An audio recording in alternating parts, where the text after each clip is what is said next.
আমাদের বাঙালিদের সবচেয়ে পছন্দের মাছ হলো এই ইলিশ মাছ। ব্যতিক্রম আছে কিছুজন, বাট মোস্টলি বাঙালিদের কিন্তু ফেভারিট মাছ হলো এই ইলিশ। আর ইলিশের সিজন শুরু হলো মানেই বাঙালির ঘরে ঘরে এই সর্ষে ইলিশ, ইলিশের পাতুরি এটাই বেশি রান্না হয়। বাট আমার কাছে ইলিশ মাছের সবচেয়ে পছন্দের রেসিপি কি জানো? কাঁচা জিরা বাটা দিয়ে ইলিশ মাছের ঝোল।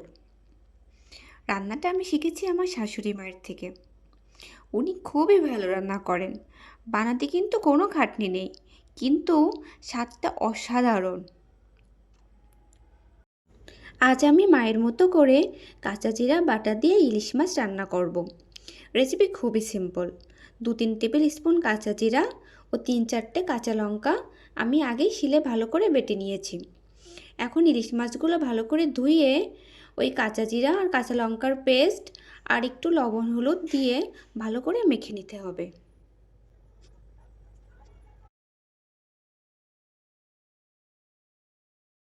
এখন কড়াইতে সাদা তেল দিয়ে সেটা গরম হলে ইলিশ মাছগুলো দিয়ে দেব।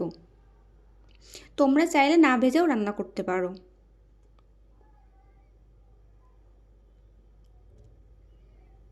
এখন একটু এপিট ওপিট করে পরিমাণ মতো জল দিয়ে দেব।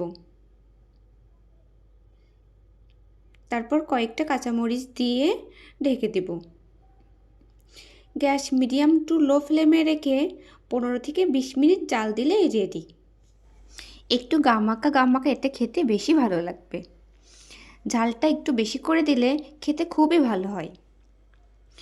এই তো ইলিশ মাছের তেল ঝাল আমাদের রেডি। গরম গরম ভাতের সাথে খেতে এটা খুবই ভালো লাগবে। তোমরা চাইলে জিরার জায়গায় সরিষা বাটা দিয়েও একই পদ্ধতিতে এভাবে সরষে ইলিশ রান্না করতে পারো। আর রেসিপিটা ভালো লাগলে তোমরা ট্রাই করে দেখতে পারো। আশা করি তোমাদেরও খুবই ভালো লাগবে।